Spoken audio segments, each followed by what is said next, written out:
Final de semana chegando. Muito bom.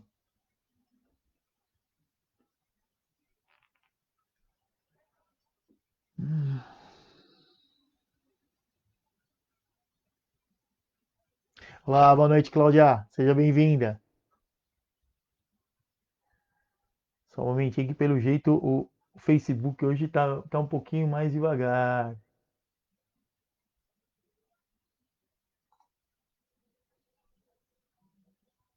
Vamos aguardar aqui.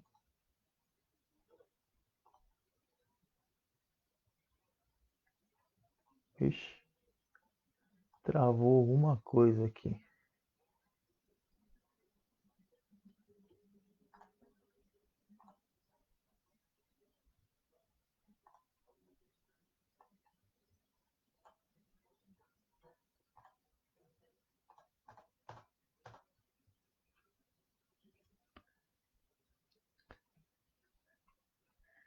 E aí, Franco? Tudo bem, cara? Seja bem-vindo.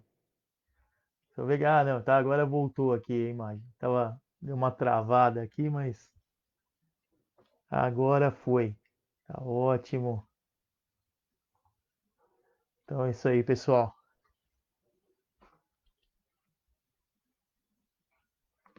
Ah, boa noite do Fischer. Vamos lá, pessoal, boa noite. Sejam aí muito bem-vindos, né? Muito bem-vindas para essa série de lives aí chamada Diabetes, você no controle, né? Rumo aí à jornada da hemoglobina glicada menor do que 7. Eu sou Roberto Doro e eu ensino aí os profissionais de educação física a, a ter aí segurança na prescrição do exercício aí para o seu aluno que tem diabetes, né? Para o tratamento aí do seu aluno que tem diabetes. Hoje, né, na live de hoje, a gente vai falar aí da associação das complicações crônicas, né, no diabetes. Então, deixa eu só comentar um pouquinho antes aqui a respeito da diabetes, você no controle, né? Por que você no controle? Porque a gente sabe que o tratamento de quem tem diabetes, ele envolve aí o exercício físico, né, como parte do tratamento, na verdade, o tratamento medicamentoso, a alimentação e o exercício físico. Por que diabetes você no controle? Porque a gente, como profissional da educação física, a gente sabe que o exercício físico é uma ferramenta aí poderosíssima para ter um bom controle do diabetes, que é refletido aí pela hemoglobina glicada com glicosilação menor que 7%. Agora, se não tiver um ajuste fino, né, nessas variáveis que compõem aí o sucesso do tratamento de quem tem diabetes, não adianta. Então, usa lá o medicamento, deixa de fazer exercício, vai ter um pouco mais de dificuldade. Exagerou na alimentação, vai ter dificuldade. E a dificuldade está onde? Por que diabetes você no controle? Porque justamente se você comeu demais, vai ter que ou jogar na comanda do exercício ou aumentar o medicamento. Para quem usa aí insulina, até um pouco mais fácil, né? Se usar insulina de curta duração aí como parte do tratamento. E aí a gente pega, comer um pouquinho a mais ali, coloca um pouquinho mais de insulina ultra rápida ali, compensa. Então, a ideia de diabetes, você no controle é exatamente, principalmente profissional de educação física, entender qual é aí a integração, né, de cada uma dessas diferentes áreas que estão envolvidas no tratamento do diabetes e conseguir, claro, através da prescrição do exercício, ajustar aí o exercício ao medicamento, ajustar o exercício à alimentação, para garantir aí que o nosso aluno com diabetes tenha aí um bom controle, claro, né, sucesso no tratamento e melhora aí também na qualidade de vida. Então, nessa semana, né, na semana passada, eu já vim trazendo aí uma série de lives falando aí sobre medicamento, alimentação, ou mesmo situações de uma maneira geral, que elas vão ajudar, né, a gente a chegar nesse bom controle aí do nosso aluno aí que tem diabetes, ou a distanciar a gente dele, né? Claro, um obstáculo onde a gente vai precisar aí se adaptar para poder, de certa maneira, buscar, né, continuar aí, é, tendo como objetivo o bom controle do diabetes. E a gente veio falando já de algumas complicações crônicas, que normalmente elas vão sim, né, servir como um obstáculo para a gente, né, pensando na prescrição aí do exercício, porque a gente tem que entender o seguinte, por que eu falo de questão da prescrição? Porque normalmente é muito comum, né, o pessoal perguntar para mim, falar assim, professor, qual que é o melhor exercício aí para quem tem diabetes? Se a gente só pegar isoladamente o indivíduo que tem diabetes, o exercício ele é hipoglicemiante. Então, tanto é que eu sempre, né, falo aí, é, um slogan que eu sempre uso, que é diabetes é tudo de bom para quem tem exercício é tudo de bom para quem tem diabetes. Então, quer dizer, é uma relação direta. Quem tem diabetes tem hiperglicemia, tende a ficar com a glicemia mais alta. O exercício ele é hipoglicemiante. Então, o exercício, de primeiro momento, vai ser ótimo. Só que o detalhe está onde? Se o indivíduo só tem o diabetes, ele tem mais é que escolher o tipo de exercício, esporte, atividade que ele gosta de fazer e, claro, fazer para ajudar aí no tratamento. Isso aí não tem restrição nenhuma. Agora, quando a gente começa a levar em consideração a presença do diabetes com a hipertensão, que a gente sabe que está diretamente ligada ao risco cardiovascular aumentado, ou, por exemplo, aí o indivíduo tem dislipidemia, né? A dislipidemia ela é caracterizada pelos triglicérides extremamente altos, uma concentração alta, né, de triglicerídeos e o HDL colesterol bastante diminuído. Ou mesmo, de repente, ele tem hipercolesterolemia, quer dizer, todas as frações de colesterol aí tudo aumentado. Então, nessa situação, a gente sabe que tudo isso aí leva a um risco cardiovascular aumentado. Aí o nosso foco na hora da prescrição, ele vai estar onde? Não só no controle do diabetes, claro, controlar o diabetes para ajudar, inclusive, a reverter esse quadro. E a gente sabe que em termos de risco cardiovascular, o exercício físico, ele ajuda pra caramba. Primeiro, porque você gasta mais caloria, o seu gasto energético ele é maior. E a gente sabe que isso, mesmo que não seja lá durante o exercício, pelo menos no pós-exercício, vai fazer com que o corpo utilize aí mais os ácidos graxos livres, ali a gordura, para gerar energia para o sistema e ele funcionar mais ou menos de maneira equilibrada. Então isso já ajuda a controlar. O exercício, pensando em risco cardiovascular, às vezes uma coisa que é pouco valorizada, é a própria redistribuição do fluxo sanguíneo. Durante o exercício, a gente tem aí uma readaptação. Então vai ter vasodilatação, onde precisa de mais sangue, mais energia, mais oxigênio ali para os músculos que estão ativos naquele momento. E normalmente nas nossas vísceras, por exemplo, vai ter o quê? Vasoconstrição. E esse estímulo que o exercício dá de vasodilatação, vasoconstrição, ele naturalmente envelhece, ele retarda, né, esse processo de envelhecimento, né, que tem aí no sistema circulatório e que acaba aí terminando com a arteriosclerose, né, que é o endurecimento das artérias. As artérias continuam se constringindo sem grandes problemas, só que os agentes vasodilatadores eles diminuem. Então, com o exercício, quer dizer, toda hora você tem que fazer o vaso dilatar, nesse processo de adaptação do corpo naquele momento de exercício, já ajuda bastante, já a diminuir o risco cardiovascular desse indivíduo. Porque, claro, com vasodilatação diminui a pressão arterial também. Então, uma coisa está ligada à outra. Isso é algo que a gente tem que entender. O nosso corpo ele trabalha com diferentes sistemas, trabalhando em homeostasia, quer dizer, todos eles com a sua contribuição aí para que o corpo naquele momento ali se adapte, e no exercício não é diferente. Então, muitas vezes, quando pergunta, que exercício que é melhor para quem tem diabetes? Exercício que gosta de fazer, pensando no diabetes. Ah, mas o diabético que tem a hipertensão associada. Então, aí a gente já começa a ter olhos para o tratamento do diabetes e a diminuição do risco cardiovascular. Tem aí, por exemplo, né, hipercolesterolemia, como eu falei, né? Então, também a gente já começa a direcionar. Então, aonde está o resumo, né, de toda essa conversa? Quando a gente veio falando, né, das complicações crônicas, quer dizer, cada uma delas, que já começa aí a mudar o nosso comportamento como profissional de educação física diante dessa situação. Você está prescrevendo exercício para o indivíduo que tem diabetes. Ele, por exemplo, foi diagnosticado há pouco tempo, né? Ele tem lá diabetes tipo 2, às vezes tem hipertensão associada, às vezes não, está acima do peso. Então isso não vai ter grandes assim cuidados em relação ao tipo de exercício que a gente vai prescrever, né? Ou a intensidade que a gente vai prescrever, e vai de acordo com o objetivo que a gente tem. Isso é uma coisa que a gente tem que respeitar, porque muitas vezes se vamos dizer assim, fica uma visão um pouco míope do exercício e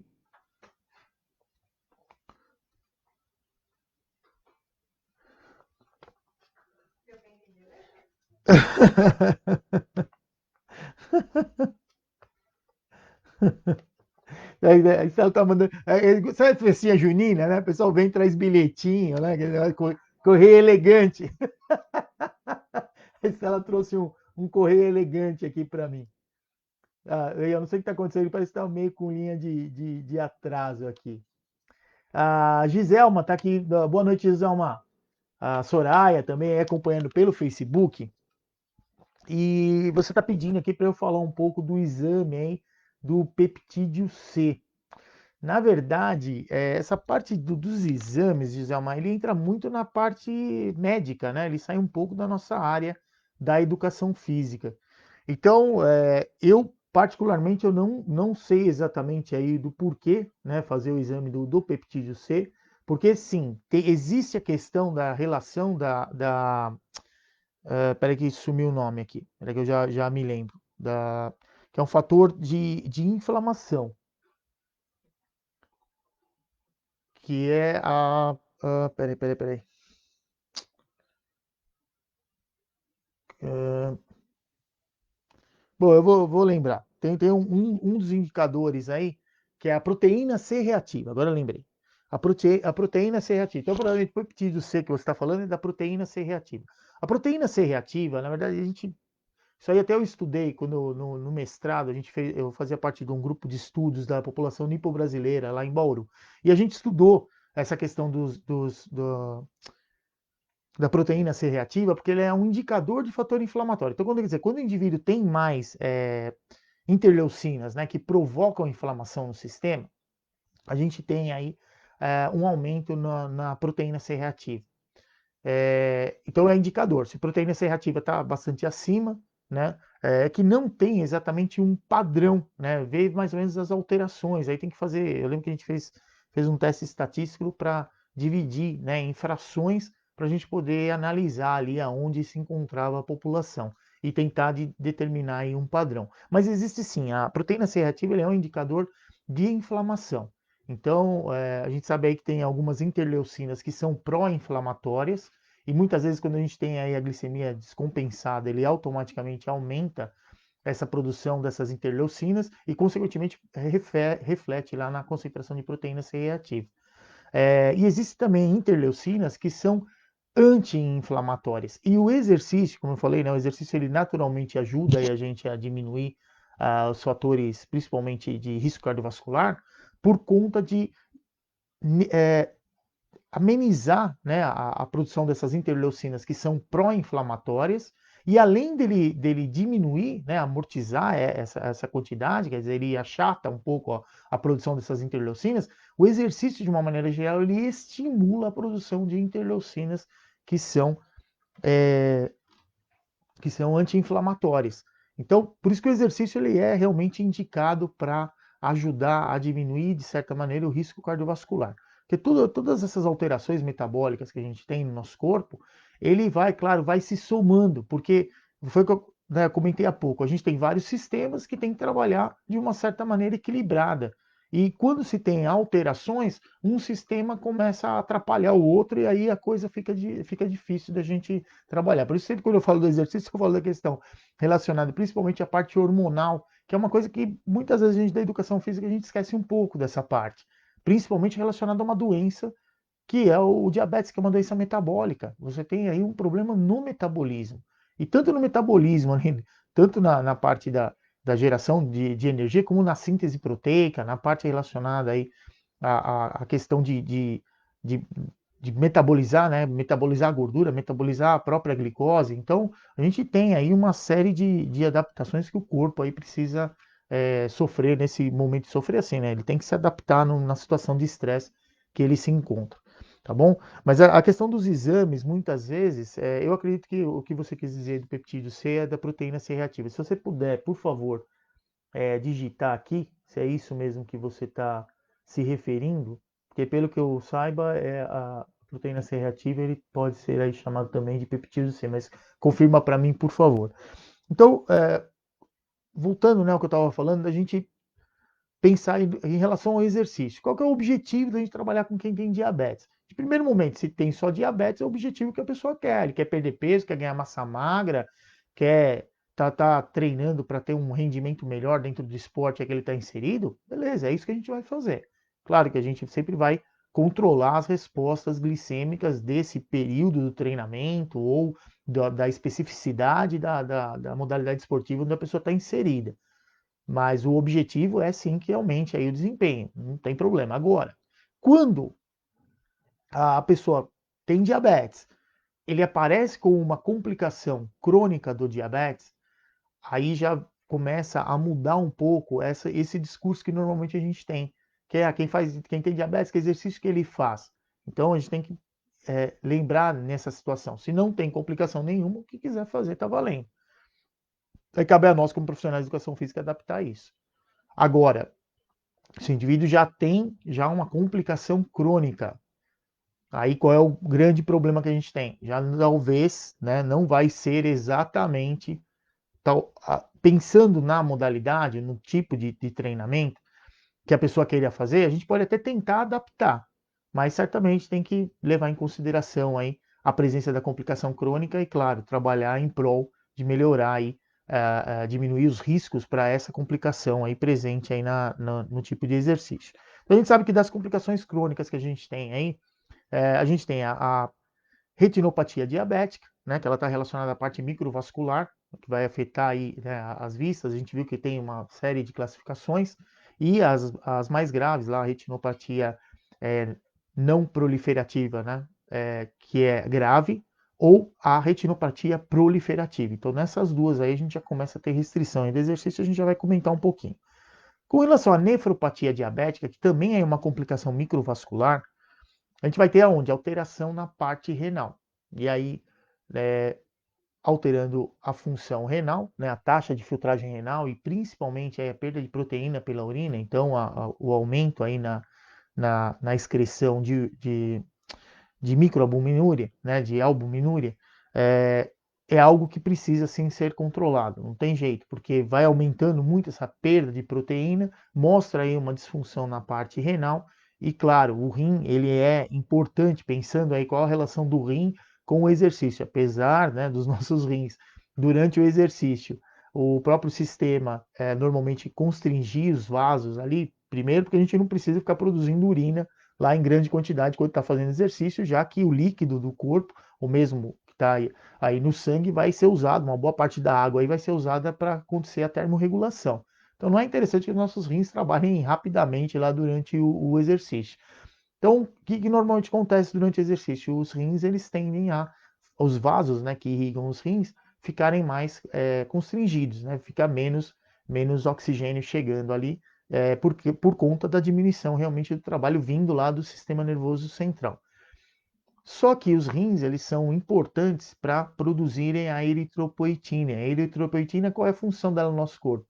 Produzir aí hemoglobina, né? E a hemoglobina a gente sabe que é uma hemácia que ela está ligada, ela é importante para fornecer oxigênio, remover CO2 e também para transportar o mineral ferro. Então aí olha o detalhe que a gente tem, né? Tendo aí um problema renal, pensando no exercício. Você tem diminuição na hemoglobina. Então, certamente o consumo máximo de oxigênio vai também ter um achatamento aí considerável. Além disso, também se tem aí diminuição na produção de eritropoetina, que também pode levar aí a um quadro de anemia. Então, a nefropatia diabética, ela também é uma complicação aí que muitas vezes, com relação ao exercício, a gente tem que fazer adaptações bem acentuadas. A gente tem também a neuropatia periférica, né? A gente comentou, a neuropatia periférica, ela traz um desconforto muito grande por conta, principalmente além de diminuir a sensibilidade na planta dos pés, ainda fica com hipersensibilidade à dor, a calor. Então, do nada, fica sentindo pontadas, fica sentindo desconforto. E na hora da gente prescrever o exercício, a gente tem que levar isso também em consideração, tanto nos cuidados para evitar o agravamento dessa situação e principalmente com relação ao desconforto que a pessoa reporte aí para a gente. E também tem a neuropatia autonômica no diabetes, quer dizer, essa é a que até então, né, a gente vinha falando, é a que dá mais trabalho para a gente, porque você tem a alteração, é comum, né, a pessoa que tem a neuropatia autonômica, ela já tem a neuropatia periférica instalada também. Então já automaticamente já tem a associação. E a autonômica, ela é bastante grave quando a gente pensa nas adaptações relacionadas ao exercício. Nosso corpo, quando a gente sai do repouso e entra no exercício, a gente tem uma mudança, né, do sistema, pensando na parte do sistema nervoso, né? A parte do sistema nervoso autônomo, quer dizer, em repouso a gente tem aí o sistema nervoso autônomo parasimpático mantendo aí a homeostasia do nosso corpo, e a partir do momento que a gente quebra essa homeostasia, quer dizer, vai para o exercício, é o sistema nervoso autônomo simpático que prepara a gente aí para o lutar ou correr, né, por conta, iniciando ali pelo aumento na liberação de adrenalina, ali pelas suprarrenais. Então, quer dizer, todas essas adaptações no indivíduo que tem aí diabetes e tem a neuropatia autonômica, acaba aí retardando todas essas respostas de adaptação, saindo do repouso ao exercício. E também aí outra situação que a gente vai ter que tomar cuidado. Então, eu vou, né, comentar agora, né, com relação aos tipos de exercício que a gente tem. E uma coisa é, para cada uma dessas complicações, e claro, a gente depois como profissional em campo, a situação é você realmente fazer uma anamnese adequada para o seu aluno que tem diabetes, entender aí se tem a complicação crônica ou não, né? Se caso tiver dúvida, pede lá para o médico para ele fazer, né, tipo, ou entre em contato com o médico, converse com o médico para ver se tem a complicação e qual a recomendação, né, médica em relação a aquele paciente. Porque a gente tem que entender assim, existe a alteração, né, metabólica, tem a complicação crônica. Só que a complicação crônica, ela, ela,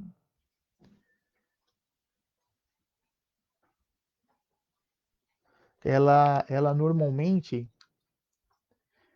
a complicação crônica, ela tem vários graus de comprometimento ali do sistema. E isso muitas vezes é importante que o médico aí seja consultado, né? Deixa eu só interromper um pouquinho aqui. Foi feita uma pergunta, né? A Giselma, né? Obrigado, viu, Giselma, pela pergunta aí. Você está perguntando assim, por que que o diabético tipo 2 ele tem dificuldade para emagrecer, né? O que acontece aí com relação ao diabetes tipo 2? Não é exatamente que o diabetes tipo 2 ele vai ter o problema para emagrecer, ele está relacionado a uma situação aonde normalmente a pessoa quando é diagnosticada ele já está acima do peso. Muitas vezes o grau de condicionamento físico que ele tem é bastante diminuído. Então, com essa situação de diminuir o grau de condicionamento, onde a gente tem, aí, quando a gente pensa no exercício, né? Você tem duas variáveis que a gente trabalha. Uma é o volume, quer dizer, o quanto de tempo você vai fazer o exercício. E a outra é a intensidade, quer dizer, o quão difícil será para esse indivíduo fazer o exercício. Normalmente, o que a gente não tem como a gente, por exemplo, pegar uma pessoa que está acima do peso, tem um baixo consumo de oxigênio, quer dizer, ele está descondicionado, colocar ele para fazer exercício em alta intensidade. Então, a ideia é, para ter sucesso no tratamento, inclusive para o emagrecimento, né, se for necessário, aí no caso do portador de diabetes tipo 2 perder peso, tem que levar em consideração também a parte alimentar. Então, o sucesso no tratamento ele só é conseguido quando a gente consegue ter medicamento, o controle da alimentação, né? Se tiver condições de ter um nutricionista, um profissional da nutrição orientando, melhor ainda. Mas se não tem, a gente tem aí vários aplicativos que servem para contagem de carboidratos, né, ou de calorias de uma maneira geral. Então dá para você ter uma ideia do quanto você está consumindo e, né, fica uma dica aí relacionada à parte de consumo de carboidrato, que para quem tem diabetes, de uma maneira geral, não é recomendado que seja consumido mais do que 200 gramas de carboidrato por dia. E muitas vezes as pessoas têm dificuldade nessa relação. Então é importante para cada alimento que vai comer, cada lanchinho, tudo que for consumido no dia, marca pelo menos a quantidade de carboidrato ali que está consumindo e vê se consegue manter esses 200 gramas por dia. Isso aí já ajuda bastante a consumir uma quantidade de caloria mais adequada e vai evitar, porque o portador de diabetes, o pessoal pergunta para mim, ele fala, pô, usar insulina ganha peso, que a insulina, ela normalmente vai armazenar energia no nosso corpo. E o portador de diabetes, mesmo que seja tipo 1, tipo 2, você não comentou, mas não importa, porque se ele tem um bom controle, consequentemente, ele está conseguindo, através do uso de antidiabético oral, ou da insulina, ou da associação aí, de antidiabéticos orais, ou antidiabéticos orais com a insulina, a conseguir ter uma quantidade de insulina adequada para fazer o armazenamento. Então, se você começa a ter uma grande quantidade de alimento chegando, quer dizer, de energia, o corpo não vai desperdiçar essa energia, ele vai guardar. Então esse aí é o primeiro detalhe que a gente tem que ter. Segundo, colocar o exercício como parte do tratamento, porque é muito difícil a gente perder peso, você até perde. Mas o que acontece? Quando você controla muito a sua alimentação e não faz o exercício, normalmente da quantidade de peso que você perdeu, uma boa parte está relacionada a uma diminuição da massa magra. Isso aí, a médio e longo prazo, ele vai influenciar diretamente em você ganhar peso de novo. Porque quanto mais os nossos músculos são trabalhados, mais a gente vai gastar energia em repouso para fazer a manutenção do tecido muscular. Então, quando a gente pensa fala de emagrecimento, para a gente da educação física é muito comum a gente levar em consideração o que é a mudança na composição corporal. O que é mudança na composição corporal? É você diminuir o tecido gordo e fazer no mínimo a manutenção, se possível, até aumentar o tecido magro, que normalmente está relacionado aí à massa muscular. Muitas vezes a pessoa ela pode ficar com um peso muito semelhante. Por quê? Porque mudou a composição corporal, aumentou o músculo é bastante pesado, e a gordura diminuiu. A balança não mudou muito, mas vai perceber na questão de como você se sente, vai se sentir muito melhor, né? A sua qualidade de vida ela melhora. A roupa ela fica mais larga, vai acontecer, mas porque você está trabalhando de uma maneira para fazer a manutenção a médio e longo prazo. Então, não pode muito se preocupar com o peso realmente da balança, e sim nas mudanças da composição corporal. Por isso aí a importância de fazer ou avaliação física, né, junto com o profissional aí da educação física e o pessoal da nutrição sempre fazem isso, porque eles tentam monitorar a alimentação de uma maneira que essa diminuição na massa magra ela seja diminuída. Porque não adianta. Por isso que né, eu sempre falo disso, né? Não existe um bom controle do diabetes se você falha em uma dessas áreas. Então, eu uso medicamento e controlo minha alimentação, mas a minha diabetes não estou conseguindo controlar direito. Realmente você vai ter dificuldade, porque precisa sim ter o exercício envolvido. E o que é assim, o mais interessante de toda essa história, a gente precisa ter um ajuste fino em todas essas situações. Não adianta ter só, eu tomo medicamento, eu controlo aí minha alimentação e faço exercício. Se não tiver as três áreas aí trabalhando de maneira adequada, vai ter dificuldade nesse controle. Porque o fazer o exercício, aonde está o desafio aí para gente? Se não tem aí um profissional de educação física acompanhando é você começar a fazer exercício e entender que, agora está um pouquinho difícil. Então tá bom, tem que ser assim. O corpo tem que buscar adaptação. Agora já está mais fácil. Antes eu tinha dificuldade. Ficou fácil, aumenta de novo. Ou deixa ele mais difícil, ou aumenta o tempo que está fazendo o exercício. Isso é extremamente necessário para a gente. Não tem muito como correr disso. O nosso corpo a gente tem que estar sempre dando estímulos para ele tentar sempre ficar se adaptando. Enquanto a gente vai mantendo essa situação, você consegue sim ter resultados.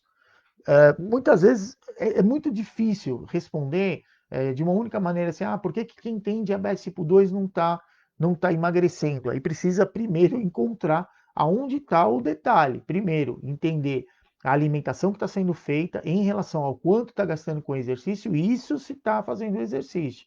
Então, primeiro passo, medicamento, alimentação e exercício. Está fazendo os três? Está controlando a alimentação? Porque alimentar a gente se alimenta mesmo. Né? Agora, está controlando a alimentação? O medicamento ele está adequado? Porque também não adianta a gente pensar no exercício, fazer bastante exercício, controlar a alimentação e mesmo assim não estou conseguindo controlar o diabetes. Certamente está faltando aí um ajuste na parte medicamentosa do tratamento. Então sempre tem que ficar atento a isso. E muitas vezes, dependendo do medicamento que a gente utiliza, ou né, principalmente na insulina, a gente percebe isso bastante, você tem aí situações aonde você está fazendo mais exercício, vai ter que ajustar a dose de insulina, senão fica fazendo hipoglicemia, não tem muito como correr disso. Ou muitas vezes também parou de fazer exercício, está comendo um pouco a mais, ganhou mais peso, vai ter que aumentar a dose de insulina do mesmo jeito. E com o antidiabético oral também não é muito diferente. Então, precisa sim fazer um acompanhamento né, mais adequado. Primeiro entender se a o medicamento ele está adequado, né? O controle alimentar e o exercício estão de acordo com o que a pessoa está precisando. Porque também no nosso corpo a gente está gastando, faz às vezes uma dieta muito restritiva e vai fazer exercício, além de se sentir mal fazendo exercício, tem um pouco mais de dificuldade em usar a gordura como fonte de energia. Então demora mais tempo para emagrecer e muitas vezes também como efeito rebote acaba ganhando um pouco mais de peso. Então, de um único momento se responder é difícil. Primeiro, a dica é a seguinte: tenta ver se primeiro se o medicamento está adequado, o controle alimentar está sendo feito e o exercício também está sendo feito. Esse é o primeiro detalhe. Se nessa situação não está conseguindo fazer, aí o interessante é tentar reavaliar aí a parte alimentar e também a parte medicamentosa. Porque o que a gente normalmente observa é, se você está fazendo exercício, está gastando mais energia, está controlando a alimentação, não está consumindo grandes quantidades aí de calorias e muito menos grandes quantidades de carboidrato, o natural é sim ter essa mudança na composição corporal, tá bom? Ela está perguntando também, a Gisela está Sim. perguntando, mas como contar carboidrato? Dieta low carb é recomendada nesse caso? Então, o que acontece assim, a contagem de carboidrato, ela, ela existem publicações, tem várias coisas a respeito, mas a contagem de carboidrato, como é que ela funciona? Você vai pegar para cada porção de carboidrato, primeira, vamos, vamos uma coisa de cada vez.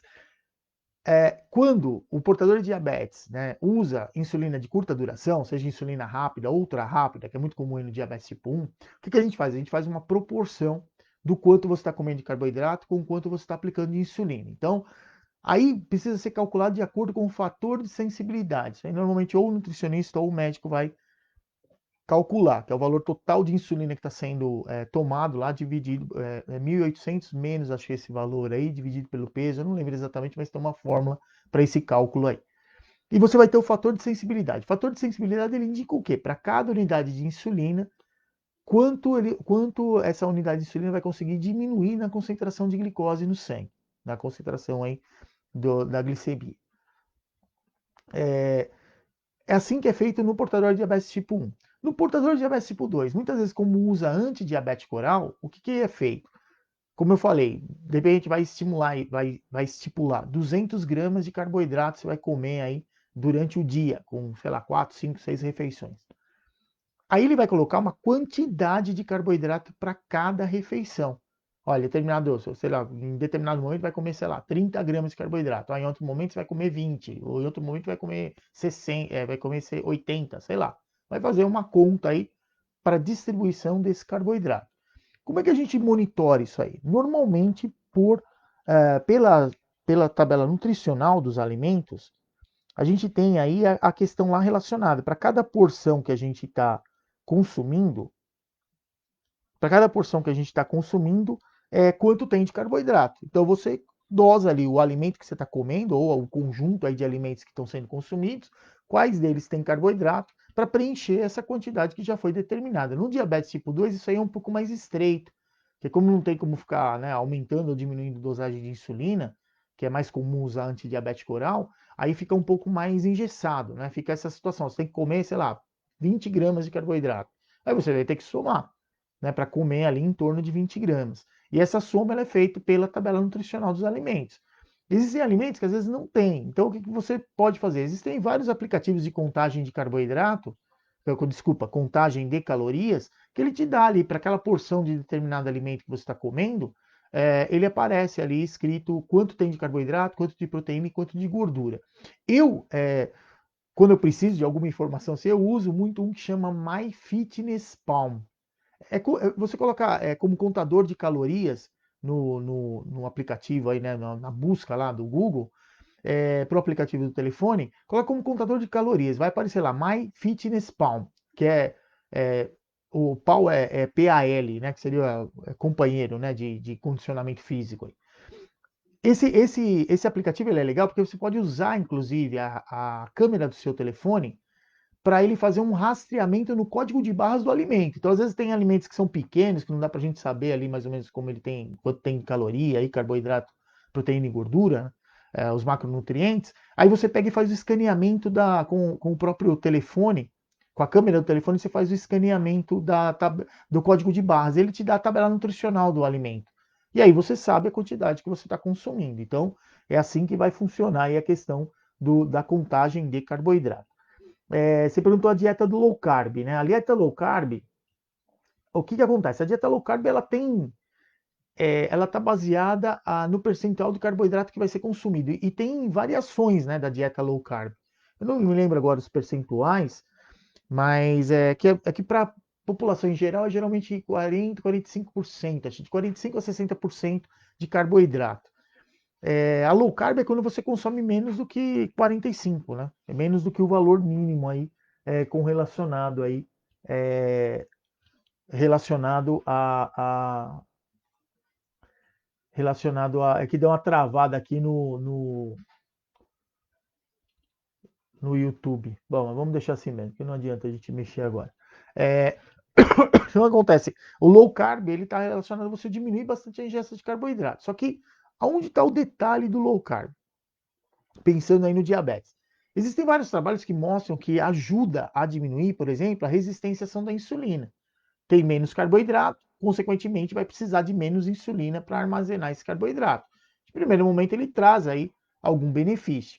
Só que aonde está aí o grande desafio, né? Que eu chamo assim. Quando você consome menos carboidrato, seu corpo vai armazenar também menos carboidrato no músculo e menos no fígado. E é onde a gente vai precisar de carboidrato na hora que a gente for fazer o exercício. Então, se fizer dieta low carb sem fazer o exercício, é algo que não vai ter grandes problemas aí. Se consegue ter aí até um certo benefício.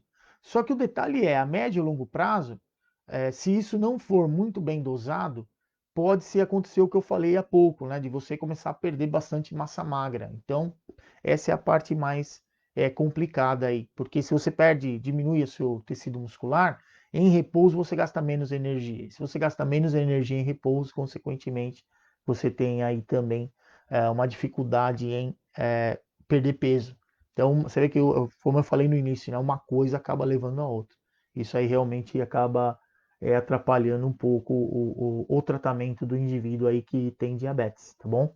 Então, o detalhe eu sempre acho que é interessante, como eu falei, né, da parte do medicamento, do controle alimentar e do exercício, se tiver que fazer algum ajuste, tentem fazendo o ajuste um de cada vez, porque se tentar fazer o ajuste dois, três, em três variáveis ao mesmo tempo, você não sabe depois o que está funcionando ou o que não está mais. Então, acho que o mais interessante é primeiro ver se o medicamento está de acordo. Está de acordo. Agora tem que ajustar a alimentação. Aí tenta fazer um ajuste na alimentação. E vai mantendo o exercício sem mexer muito. E depois vai ajustando. Mas sempre que for ajustar, ajusta uma área primeiro. Não fica ajustando as três, não, que aí fica bastante complicado de conseguir chegar a um consenso do que está funcionando ou o que não está funcionando aí no tratamento, tá bom? Ah, então, eu estava falando com relação aí à questão das complicações. Então, quando a gente pensa aí na complicação, e principalmente da associação das complicações crônicas em quem tem diabetes, a gente vai ter o detalhe assim, o objetivo do treino não vai ser mais qual é o objetivo. Eu quero emagrecer, eu quero, eu quero emagrecer, eu quero ganhar massa magra, eu quero melhorar o meu desempenho. Esquece. Agora, o nosso objetivo é exatamente trabalhar para diminuir os desconfortos dessas complicações crônicas e melhorar a qualidade de vida desse indivíduo que tem diabetes e que está aí com várias complicações crônicas lá presentes.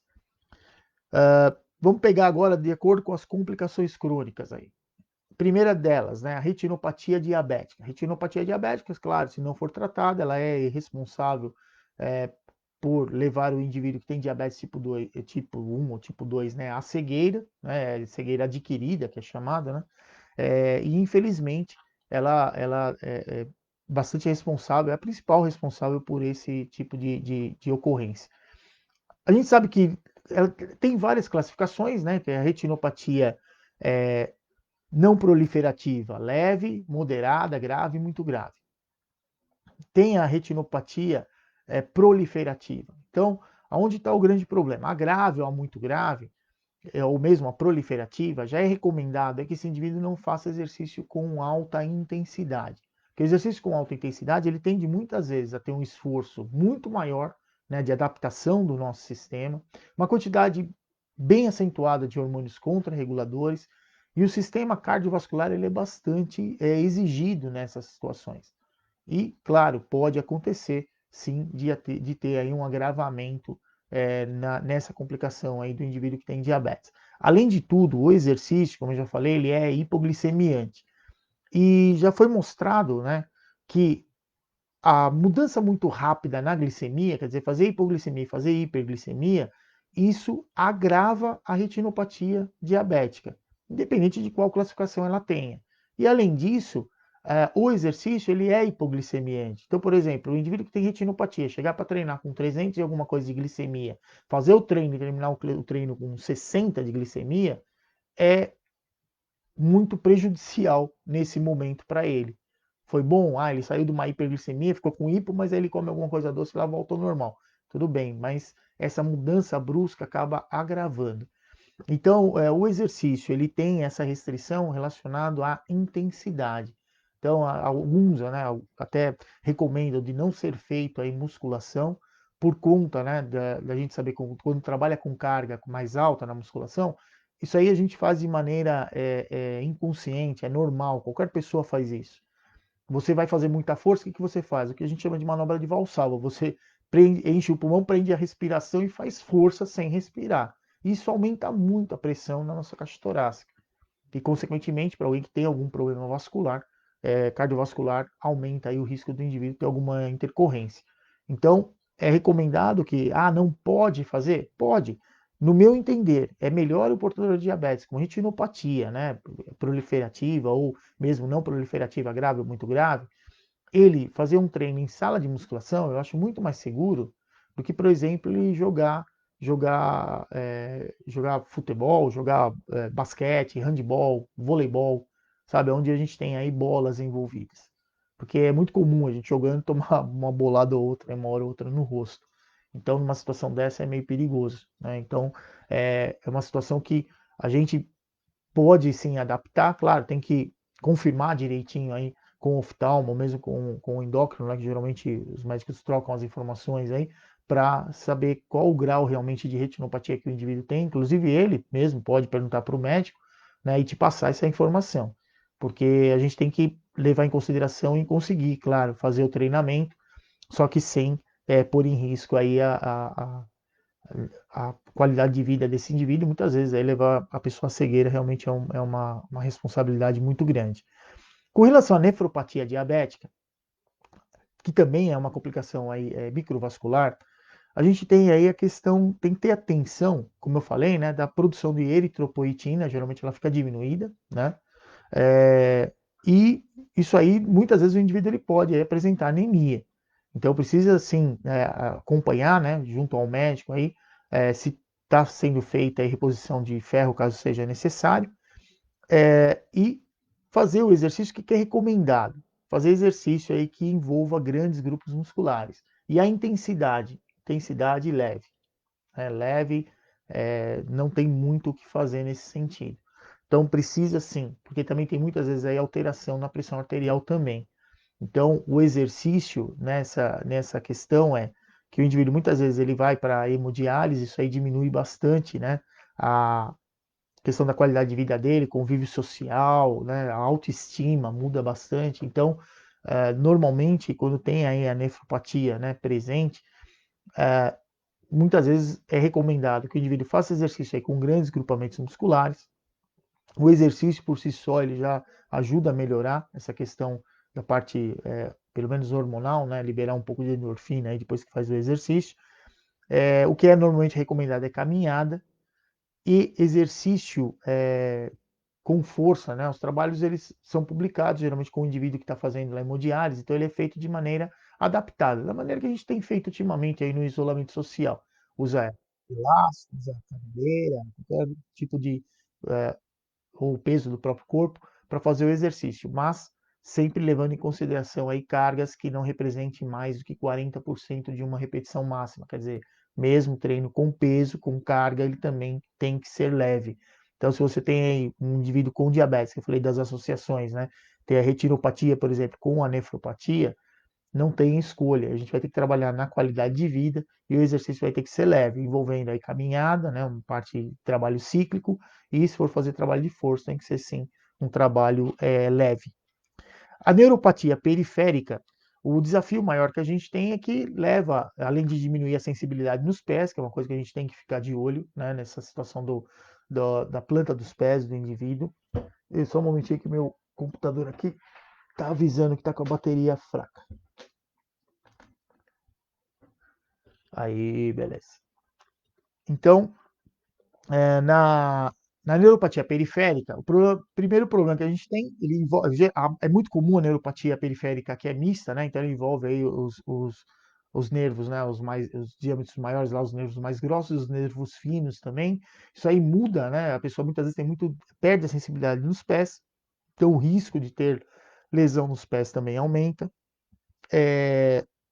Além disso, muitas vezes tem muito desconforto, muita dor, principalmente no inverno. Quando cai um pouco mais a temperatura, aumenta bastante esse desconforto. O exercício, de uma maneira geral, ele ajuda bastante a melhorar bem todo esse desconforto que se tem. Só que ao mesmo tempo, aí existem algumas recomendações que até alguns anos atrás era recomendado que o indivíduo que tivesse neuropatia, ele trabalhasse sem sustentar o peso do próprio corpo. Então, usar lá um ciclo ergômetro ou fazer o treino em água, né, no meio líquido, situações para evitar realmente o ferimento. Eu tive a oportunidade, né, num trabalho que eu fiz aí na Associação de Diabetes do ABC, a gente era um grupo de caminhada e corrida e tinha pessoa com neuropatia periférica fazendo lá o treino com a gente. O que, que foi feito, né? O que, que eu orientei a pessoa? A usar um tênis, né, que fosse adequado, uma meia que não apertasse demais, que não tivesse costura, né? Então, é, um tênis, um calçado, onde a gente sabe que não tem costura interna, nada que possa ferir o pé, e uma meia que seja adequada, que também não fique pressionando demais, e de algodão, isso ajuda bastante. E ajudou mesmo, não teve agravamento nenhum, a pessoa se sentiu super bem, participava lá com a gente, não teve problema.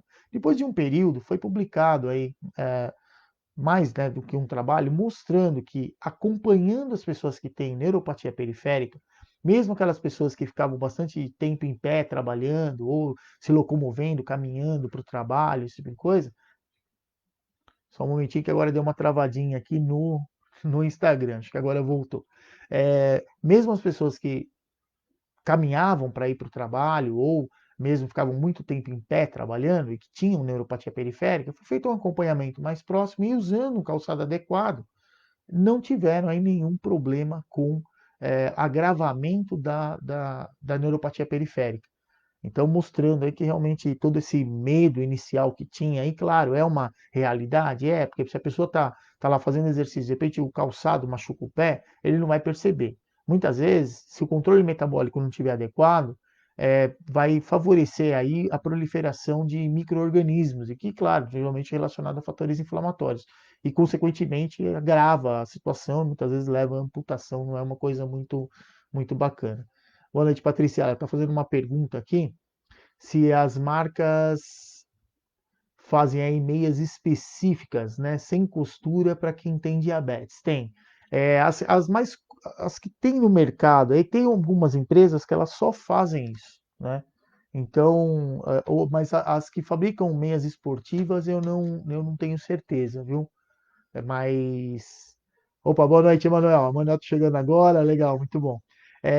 Então, assim, tem sim. Inclusive, eu cheguei a comprar meia de algodão com as costuras dela é feito com laser, então é um negócio bem confortável, não tem, a qualidade é muito boa, tá bom? Então, você sabe que antes, barato eu lembro que não era muito quando eu comprei, na época que eu comprei.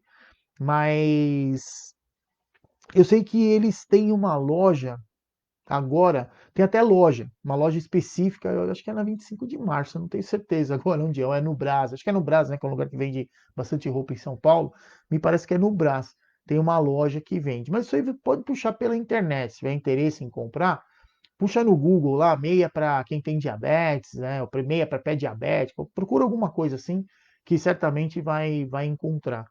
Mas eu sei que nessa época que eu comprava, eu comprava com uma pessoa que é uma podóloga, né, que cuidava, fazia a manutenção da saúde dos meus pés.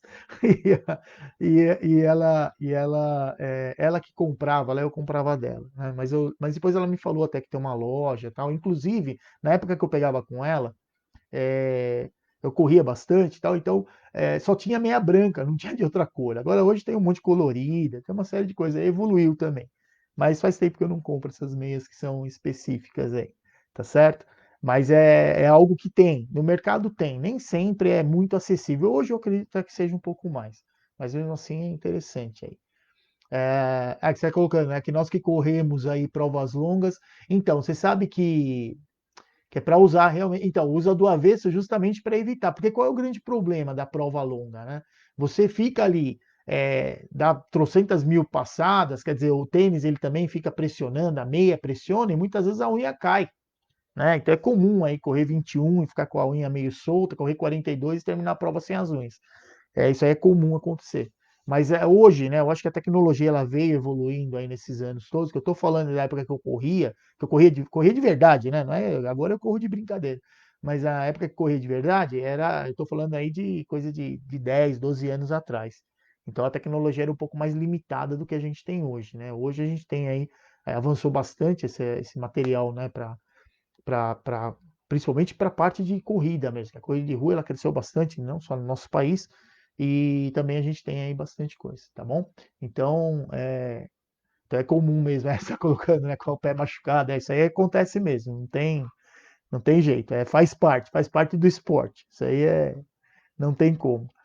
Então a questão aí relacionada à neuropatia aí, periférica, a gente evitar o exercício, mas eu já tinha percebido isso, depois publicaram trabalhos, então assim, é uma questão de você conversar com a pessoa, ver o desconforto que ele tem, porque às vezes no início, né, quando eu comecei a trabalhar que começou a aparecer um ou outro aluno aí com neuropatia periférica, é, tinham pessoas que, tudo bem, eles não tinham realmente sim, grandes problemas, mas tinham uns que eles tinham muita hipersensibilidade. E aí se sentia desconfortável em fazer exercício em pé. Então o que eu comecei a fazer? Usar um pouco do trabalho cíclico associado ao trabalho resistido. Isso deu um resultado bem bacana. E já tem trabalho publicado mostrando que associando o trabalho cíclico com o resistido diminui bastante essa sensação de dor, principalmente né, de hipersensibilidade para quem tem neuropatia periférica aí no diabetes, tá bom? E a neuropatia autonômica é a que mais causa aí desafio para a gente, né? Porque a neuropatia autonômica, ela já, por classificação, o indivíduo vai apresentar intolerância ao exercício. Então, né, apesar, primeiro, né, além de intolerância ao exercício, os sistemas de mecanismos que a gente tem de controle, né, por exemplo, da termorregulação, também ficam afetados. Porque por dois motivos. Uma, a pessoa não sente sede. Então, ele nem vai perceber se ele está desidratado ou não. Então, é algo que a gente tem que realmente ofertar aí água para a pessoa, né? E orientar para quem estiver acompanhando ali da família para sempre ofertar água, porque a pessoa não sente sede. Segundo, não transpira. Né? Esse aí também é um outro problema que a gente tem aí pensando no exercício e a termorregulação. Terceiro, tem aí problema com o equilíbrio e tem tonturas frequentes. Então, mudança brusca de plano e direção é queda na certa. Tem que sempre estar por perto, ajudar, auxiliar aí no exercício. E apesar dessas pessoas normalmente apresentarem taquicardia em repouso, a adaptação que a gente normalmente tem aí, né, que eu falei do sistema nervoso autônomo simpático, de sair do repouso e fazer exercício, aumenta a quantidade de adrenalina ali, aumenta a frequência cardíaca, já começa, tem liberação também de noradrenalina, então, quer dizer, as catecolaminas ali vão trabalhar no controle da pressão arterial, aumento da frequência cardíaca, é, estimular ali a vasodilatação também, só que essas respostas em quem tem neuropatia autonômica, elas não acontecem, porque tem retardo na liberação aí de adrenalina. Então, o tempo de adaptação do repouso até o momento que você está aí fazendo exercício, ele também muda bastante. E muitas vezes é comum, né, a pessoa que tem a neuropatia autonômica já está associada aí com a neuropatia periférica. Então, foi o que eu falei, né? Quando tem presença de complicação crônica, principalmente estiver associada, mudou o objetivo. O objetivo é a gente realmente tentar fazer o exercício de uma maneira que melhore a qualidade de vida dessa pessoa e, se possível, resgatar a autonomia. Uma coisa que eu acho que é interessante aqui, a gente perceber que o exercício aeróbio, seja ele, né, o exercício cíclico, com intensidade talvez um pouquinho mais alta ou mais baixa, ele é sempre recomendado.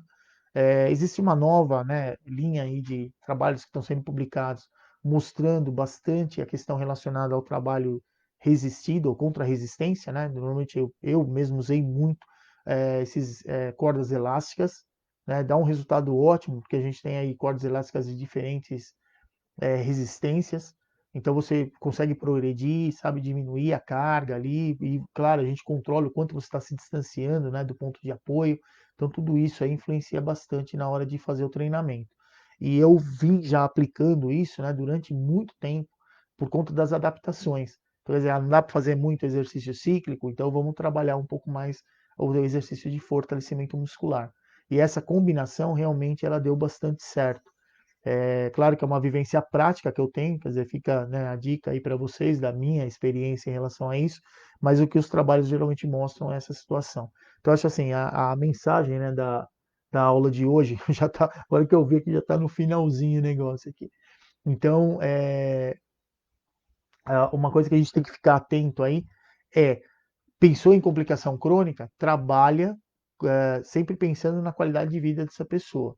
E a combinação do exercício resistido com o exercício cíclico, ela é extremamente bem-vinda, tá bom? Então é isso aí, pessoal. Muito obrigado, tá? Vocês que ficaram comigo aqui até agora. Ó, lembre-se que no domingo, amanhã a gente não tem live, mas no domingo tem a live D20, que é onde a gente conversa aí sobre exercício de diabetes. E a live D20 é domingão às 8 da noite, tá certo? Então eu vou ficando por aqui. Tenham aí um ótimo final de semana. E lembrem-se, exercício é tudo de bom para quem tem diabetes. Até mais!